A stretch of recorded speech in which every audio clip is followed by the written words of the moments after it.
আসসালামু আলাইকুম রহমতুল্লাহি ওয়া বারাকাতুহু।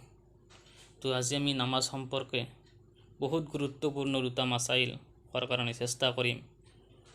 তো আল্লাহ পাক সুবহানাহু ওয়া তাআলাই যাতে মোক সহি আৰু শুদ্ধ হিচাপে কোৱাৰ তৌফিক দান কৰে। তো প্ৰথম কথা হ'ল, যেতিয়া আপুনি নামাজ পঢ়িব, তো ধৰি লওক আপুনি 4 ৰাকাত সুন্নত বা ফৰজৰ নিয়ত কৰিছে। তো 4 ৰাকাতৰ পিছত আপুনি আখেৰী বৈঠক কৰিব লাগে। সেই আখেৰী বৈঠকত কেতিয়াবা এনেকুৱা হৈ যায় ভুলক্ৰমে বা কেতিয়াবা পাহৰি যোৱা যায় যে সেই 4 ৰাকাত নামাজত পিছত আপুনি আখেৰী বৈঠক কৰিব লাগে। সেই আখেৰী বৈঠক কৰাৰ সময়ত আপুনি বৈঠক নকৰিলে ভুলক্ৰমে আপুনি খাৰা হৈ গ'ল।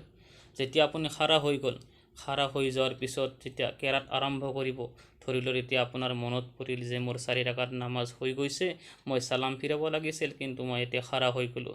সেই সময়ত আপুনি কি কৰিব? নামাজ ভংগ কৰি দিব, নিয়ত ভাঙি দিব, নে আপুনি বহি গৈ সালাম ফিৰাব?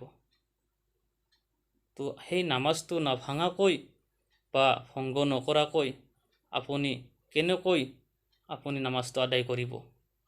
তো সেই নামাজ যেতিয়া আপুনি 4 ৰাকাতৰ পিছত আপুনি বৈঠক কৰিব লাগিছিল, কিন্তু বৈঠক নকৰিলে আপুনি খাৰা হৈ গ'ল।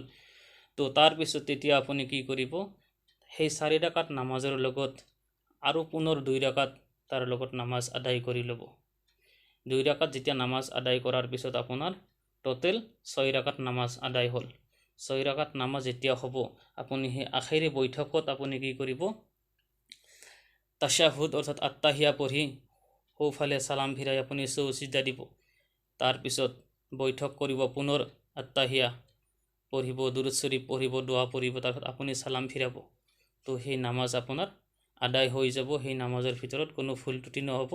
আৰু যি আপুনি নিয়ত কৰিছিল সুন্নত 4 ৰাকাত বা ফৰজ 4 ৰাকাত, যদি সুন্নত 4 ৰাকাতৰ নিয়ত কৰিছিল, তেনেহ'লে আপোনাৰ সেই সুন্নত 4 ৰাকাত নামাজ আদায় হৈ গ'ল। তো তাৰপিছত যি 2 ৰাকাত আছিল আৰু সেই 2 ৰাকাত আপোনাৰ নফল হৈ গ'ল। তো দ্বিতীয় মাসলা আছে যে উইতিৰ নামাজ। আমি সাধাৰণতে বেতেৰ নামাজ বুলি কওঁ, কিন্তু উইতিৰ হৈছে মানে বেজৰ।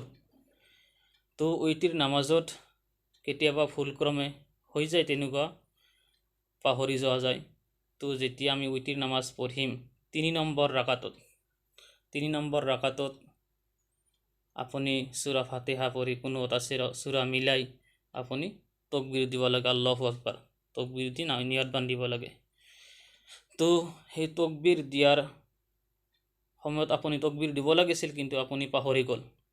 তো পাহৰি গৈ আপুনি ৰুকুত গ'ল, ৰুকুৰ পৰা আপুনি সিজদাত গ'ল। সিজদাত আপোনাৰ মনত পৰিলে যে মোৰ দোৱা কুনুত পঢ়িব ৰৈ গ'ল, মই ভুলতে ৰুকু সিজদালৈকে আহি গ'লোঁ।